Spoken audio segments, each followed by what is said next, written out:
Yeah, I think there's one tomorrow, but it's like super early. It's like, what time? I think it's like an 8:30 screening. 8:30. Okay. Yeah. I can rally at Sundance. Yeah. Yeah. What's been your experience like at Sundance this year? Since this year, well, we just got in yesterday, so it's still... Okay.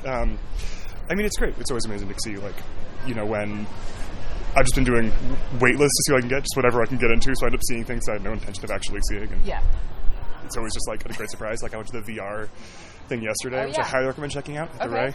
Very, very cool. I haven't done that yet. Maybe I will. Check it out. It's good. So your works have been with predominantly, I think, female directors, at least the last couple of years. Mm-hmm. Was that intentional, or is that something that has come to you? It's just purely been coincidental. I think I've worked with one male director the past 3 years. Really? Yeah. Okay. I don't know how that's happened, but it's a good thing. Yeah. For sure. Do you get the film and watch it through and then put tent music, or are you composing as you're being given dailies, or how does that work? It's usually afterwards, get the what's supposed to be a locked cut or something resembling a locked cut as they're finalizing it.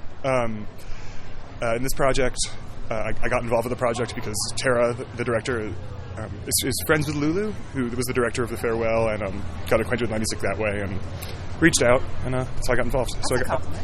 Yeah, so I got involved back in September, so it was pretty quick. So mid-September, I started working on the project. We recorded end of November, early December, and so kind of down to the wire. What's the kind of sound, overall theme of the sound in this film?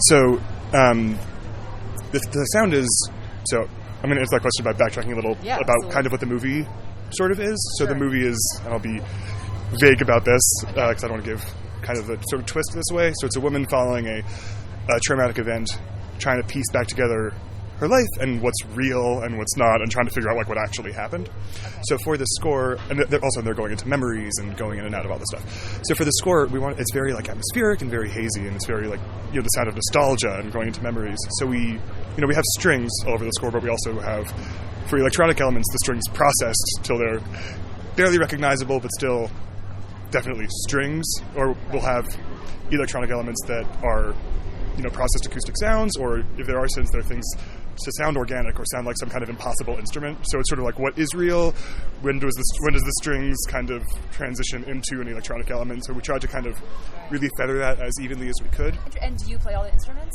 No, I hired a string section for it, but I did the piano for it. Perfect. Mm-hmm. Okay, when did you start playing piano? Started playing piano when I was 4 years old. That was my original instrument. And I focused on that for a long time, and for a long time actually thought I was going to end up a jazz pianist, and focused on that and practiced all day. And at some point, found my way back into composing. Have you noticed that being a jazz musician has helped influence the sound that you include in films? I wouldn't call myself a jazz musician anymore as much as someone who's had that training and experience kind of. So it's jazz. Yeah, well, through college and everything, I was really serious about it. But it's definitely informed my harmonic language and my sense of tonality and my sense of melody. I'm definitely glad that I have that experience. What would you say is the most beautiful sound in the entire film? It's a really tough question. Most beautiful, a child's laughter. No, I don't know. I've heard that. Yeah.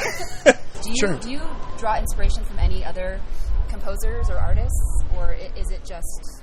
Oh, of course. Who would those be? I think one of my favorite film composers of recent memory was Johan Johannesson. I know. R.I.P. He was one of my favorites. I've worked for a very long time with Philip Glass, assisting him on things, so inevitably that's kind of sunk into my music. It snuck its way in, whether consciously or not. Right. But yeah, assisting him on his stuff, so it's definitely been an influence.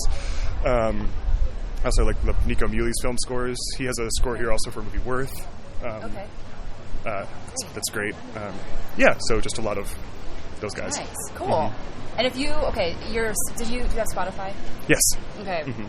Do you remember any artists that were in your Spotify top 5 most listened to? My Spotify top 5. I think probably number 1 last year was Sufjan Stevens. Okay. It's probably not solid. No, not a film score necessarily, but Sufjan I think was my number 1 played last year. Call Me By Your Name. Well, yes, he did. Sort of. Yes, he sort of did. He played at the Oscars for it. Yeah.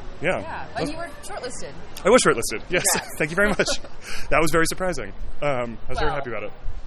I was very happy about it. Yeah. That's great. Congrats. Yeah. Cool. Thank you very much.